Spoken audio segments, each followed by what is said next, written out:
Hey guys, welcome back to Andy's Dinosaur Reviews, and today we are going to check out another brand new Super Colossal Jurassic World Dominion figure. There are 3 Super Colossal figures out currently, one of which is the Giganotosaurus, which we have reviewed here on the channel. There is also a repaint of the Tyrannosaurus Rex, which I actually have yet to pick up. I've been considering doing so for a while, but since it's just a repaint, I haven't been quite as inclined to grab it as I am with, say, this one, which you can quite clearly see is the Atrociraptor. It is Atrociraptor Ghost. I don't know if we'll get any other versions of the Atrociraptors in the Super Colossal form, but since we already have Ghost, it's as simple as giving it a repaint. So I guess time will tell on that one, but again, this looks really cool. I absolutely adore the Atrociraptors from Jurassic World Dominion. I don't know what it is about them. I'm just really drawn to the sculpt and the appearance and just the design that they had come up with, and this one definitely looks awesome. Probably one of my favorites would be Ghost, just because Ghost very nicely replicates a Jurassic Park 3 version of the female Velociraptor as far as the color scheme. Of course, it's not perfect, but they're very similar. So, again, almost like an ode to JP3 as far as this Atrociraptor goes. But it looks super cool as far as the artwork and everything. The box art goes, you can see a nice Jurassic World Dominion logo right there. Of course, we've got Rexy's big head over here. And then, of course, an area here where the Atrociraptor is appearing through. And then we have kind of like a sneak peek here of the Atrociraptor itself. And then if we turn the box around, a very, very large box that it is, you can see here on the back we have a look at the Atrociraptor, kind of like a sneak peek, also showing you that it can, of course, eat the Dominion minis that are out currently, and it stores up to 20 minis, so you can get quite a few of them in there. And you also actually have a nice image down here that shows off all of the current minis from Wave 1. Can't wait until they release Wave 2 because I'm just in love with the minifigures from Mattel. But really psyched to see this figure again in person. I've seen it quite a few times now in different images and stuff and videos online, but I'm really excited to see it firsthand. So let's pop this out of the box and check it out. And there is our absolutely gigantic Atrociraptor. This thing is huge. They're always so big. I always know they're going to be big coming into it, but then I'm always just so blown away by how big they are.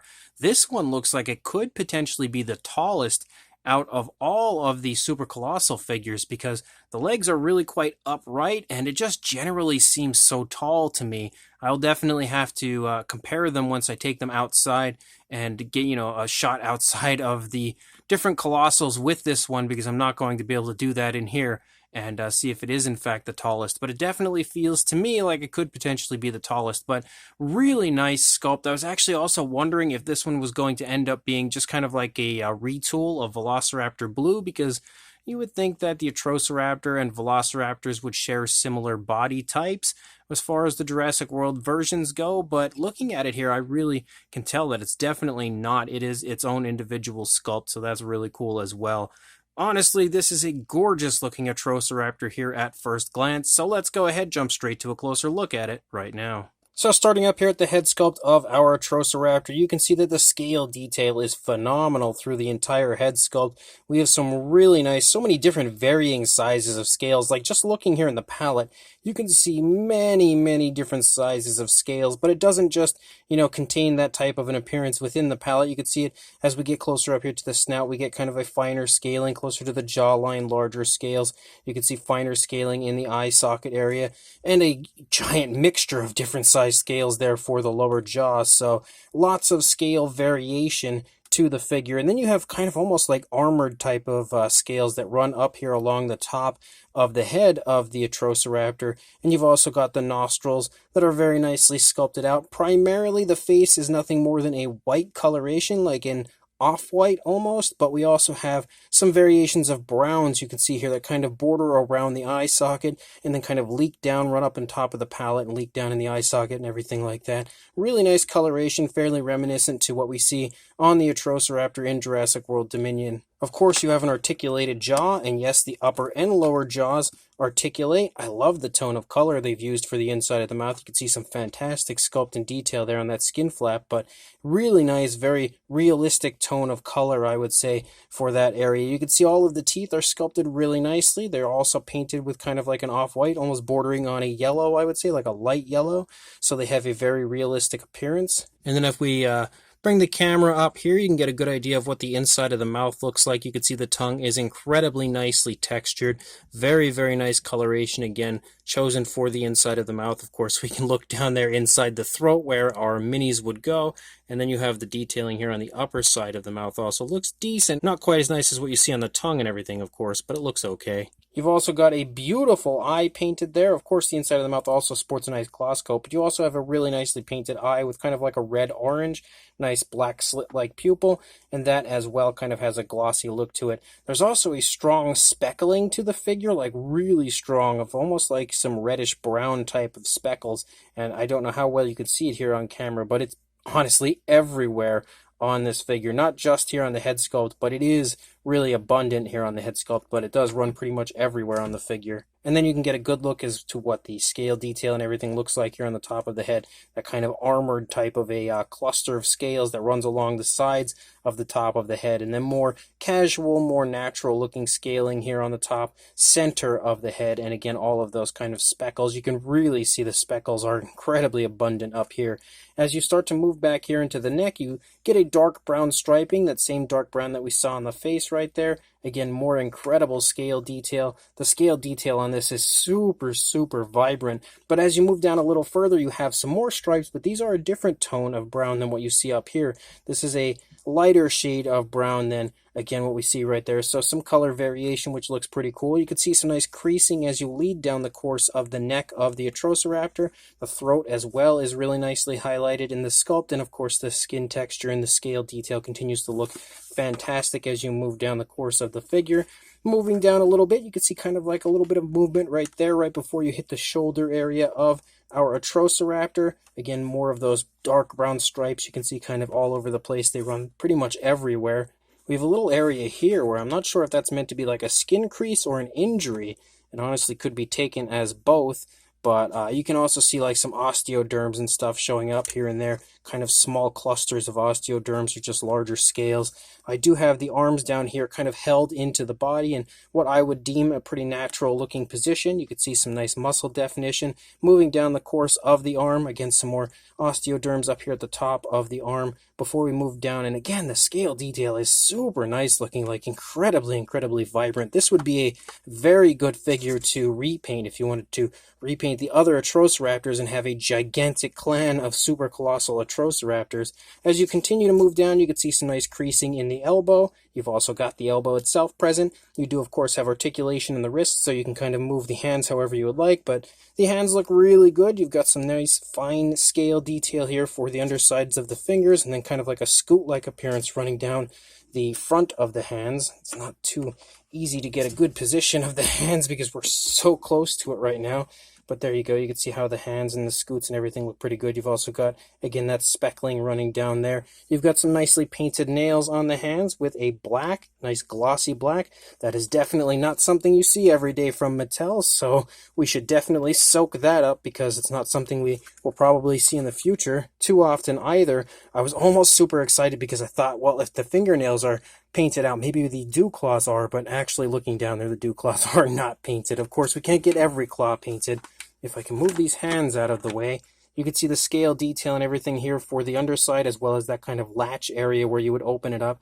Some more really nice skin texture and scale detail. Moving back up toward the stomach, as well as some nice skin wrinkles again here in the lower part of the stomach, showing off some more nice movement in the sculpt of the figure. As you move back here into the thigh, you can see first of all the thigh is massive, but you can also see again like some osteoderms and stuff here and there, as well as some more striping and stuff with the different shades of brown. As you move down the course of the leg, you've got the kneecap right there, very nicely defined in the front of the leg, and then a very large bulging calf muscle. As we move down into the foot, again, the feet look great, nice scoots down the toes, incredibly vibrant looking scale detail and scoots running down those toes. You do have, of course, the sickle claw, and the claws again down here are painted with that same glossy black we saw up there on the fingers, but there you can see the dew claw on the opposing foot definitely is not painted. And then as we lead out here into the tail of the Atrociraptor, again, the detailing looks fantastic. So many different varying appearances to the scales, honestly, everywhere. You can kind of see the spinal column running along the back of the dinosaur.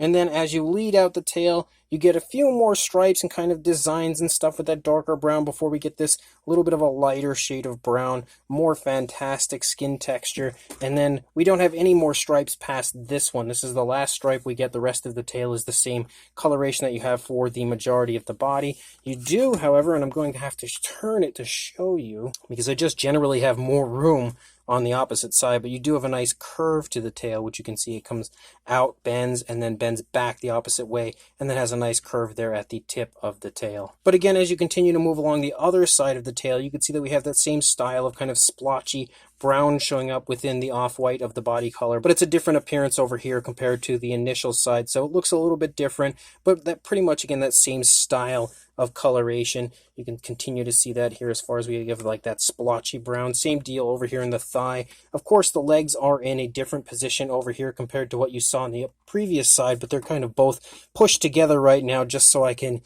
check out all of the aspects of the figure. You'll see exactly the positioning of the legs when we do take it outside for some more images, but sculpt and detail wise, it looks fantastic, honestly, everywhere. An incredibly beautiful sculpt on this Atrociraptor. You've got the stomach region again.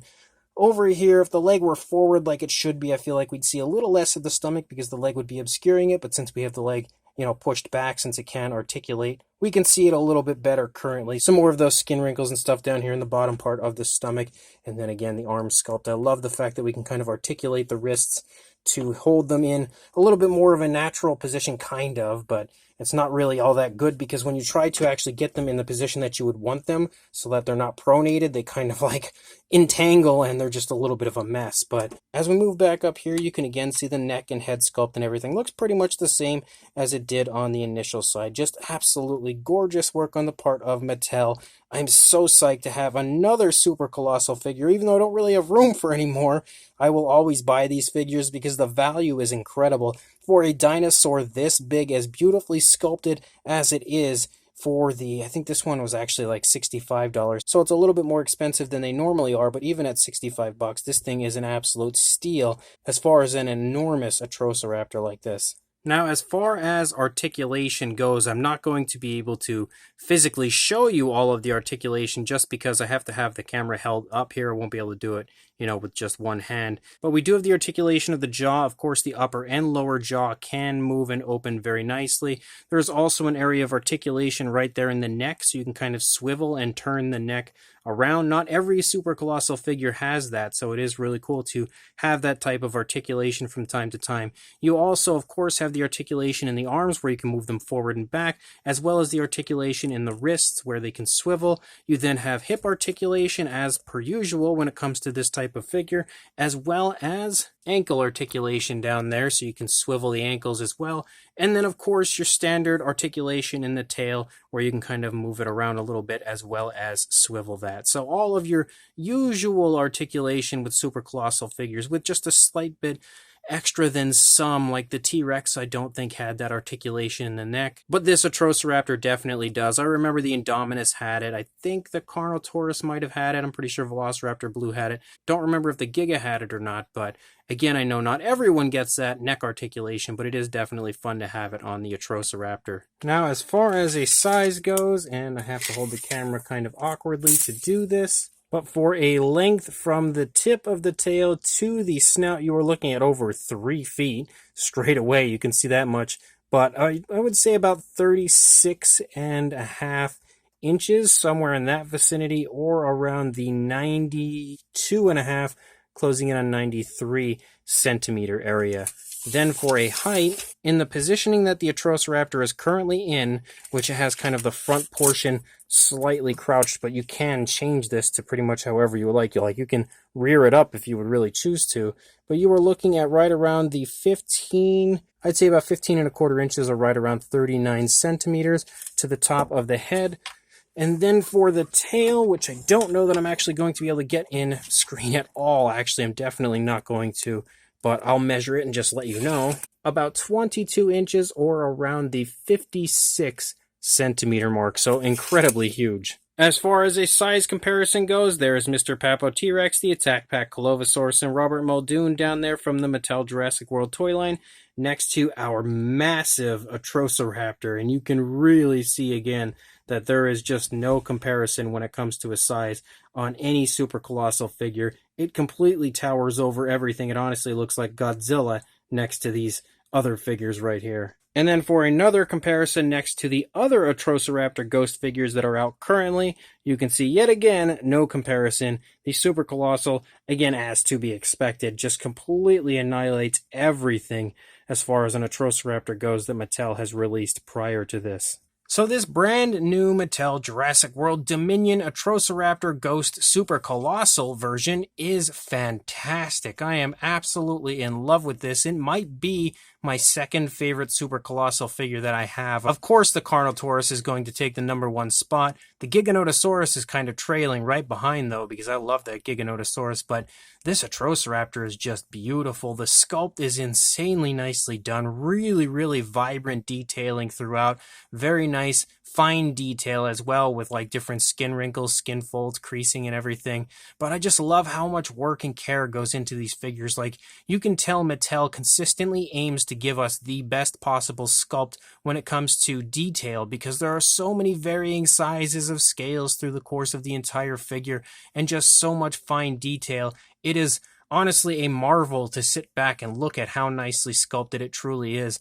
I never in a million years had thought that we would get such beautiful Jurassic World figures, and this one really is beautiful because we have paint from head to tail, we have painted nails on both the hands and feet, and again, a plethora of different articulated areas. Of course, a massive size. Like, what more could you ask for? That is awesome. And speaking of those things, again, the paintwork is really nicely done, quite beautifully replicating Atrociraptor Ghost from Jurassic World Dominion. I like that they've given it different variations of browns with darker and slightly lighter shades of browns throughout, again just adding extra color variation. Of course, the painted nails are a huge plus, make a world of difference on the figure and the appeal factor of it. You also have some really beautifully painted eyes, nicely painted teeth. The inside of the mouth has a fantastic realistic tone of color. The paint all the way out under the tail is awesome. It could have went a little further, but it still looks great for where it is. And then you have the articulation, and we have lots of articulation on this Atrociraptor with many different areas. In fact, one area I didn't even mention earlier, out by the tip of the tail, there's a little area of articulation as well where you can kind of swivel it. So tons of articulation throughout, which is always a plus, allows for some really nice posing of your Atrociraptor, as well as, helping to give you a chance at some dinosaur toy photography, which with an Atrociraptor this big wouldn't be hard to make look realistic because it is very, very large. It is definitely a very impressive figure from Mattel, and one that I am beyond happy to finally have here in my collection. I had this guy pre-ordered on Amazon for quite some time, and I was so happy to see that I was notified of its shipping, and beyond psyched to now have it here again in my collection. So if you are interested in this, I will include a link in the description to where you can purchase it on Amazon.com. So make sure you check that link, head on over there, grab yourself this fantastic Atrociraptor, and make sure you like, comment, and subscribe, and I will see you in the next review. Thanks for watching.